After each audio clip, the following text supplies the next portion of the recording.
देखिए, जो पहले रिपोर्टें देते थे कि देश का गांव का किसान का बेटा खेती नहीं करना चाहता, वो क्यों नहीं करना चाहता? एक तो जो न्यूनतम समर्थन मूल्य की व्यवस्थाएं हैं उसमें दोष है।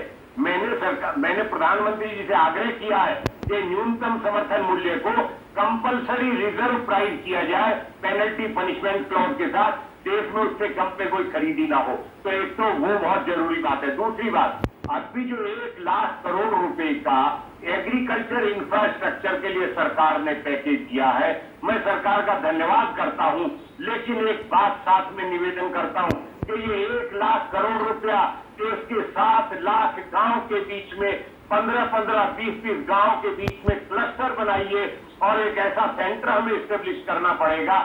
जमीन फ्री की है गांव पंचायत में, ग्राम सभा में बहुत जमीन है, जिसमें आपको एग्रो प्रोसेसिंग के लिए युवाओं को ट्रेनिंग देनी है, वहाँ एग्रो प्रोसेसिंग सिखाना है, वहाँ पैकेजिंग सिखानी है, वहाँ कोल्ड स्टोरेज कोटा बनाना है, कूलिंग चेन खड़ी करनी है और खेत से वही प्रोसेसिंग करके क्लस्टर सेंटर से सीधे उपभोक्ता तक के लिए आपको जोड़ना है। और इस देश का नौजवान, आप ये बताइए, एमबीए करने के बाद बच्चे जो है फार्म हाउसों में, मैरिजों के उसमें जो है खाने के ऑर्डर देखते हैं, इनके जो चेन है उनके सामान बेच सकते हैं हमारे बेटे बेटियां, हमारे बच्चों को उसमें एम्प्लॉयमेंट मिलेगा। लेकिन वो 1 लाख करोड़ रुपया, फिर मैं कह रहा हूं, ईमानदारी से लगवा दे सरकार और सिर्फ गांव के क्लस्टर डेवलप करवा दे। और उसमें किसका है, उसमें small farmers agri business consortium की जरूरत बिल्कुल नहीं है। वहां निफ्टैन की जरूरत है, जो national institute of food technology management है गवर्नमेंट ऑफ इंडिया, वहां नेफेड की जरूरत है, वहां एनसीसीएफ की जरूरत है, वहां स्टेट के कोऑपरेटिव फेडरेशन की जरूरत है और फार्मर प्रोड्यूसर ऑर्गेनाइजेशन को कोऑपरेटिव सेक्टर के बराबर ट्रीट करना जरूरी है, एक्सपायर करना है। और सरकारों को सबसे पहले एफपीओ से खरीद शुरू करनी पड़ेगी।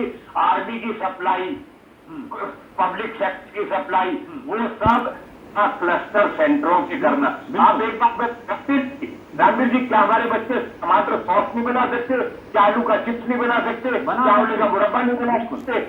कुछ बना सकते हैं। आपने इशारों में बहुत सारी बातें कह दी हैं। आपका बहुत बहुत शुक्रिया इस तमाम जानकारी के लिए।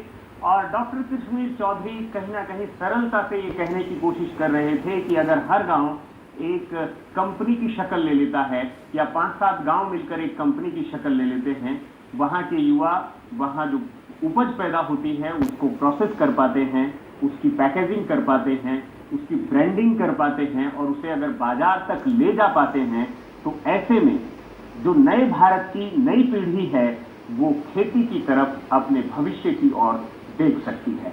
वक्त एक छोटे से ब्रेक का है। ब्रेक के बाद संवाद में जब फिर वापस आएंगे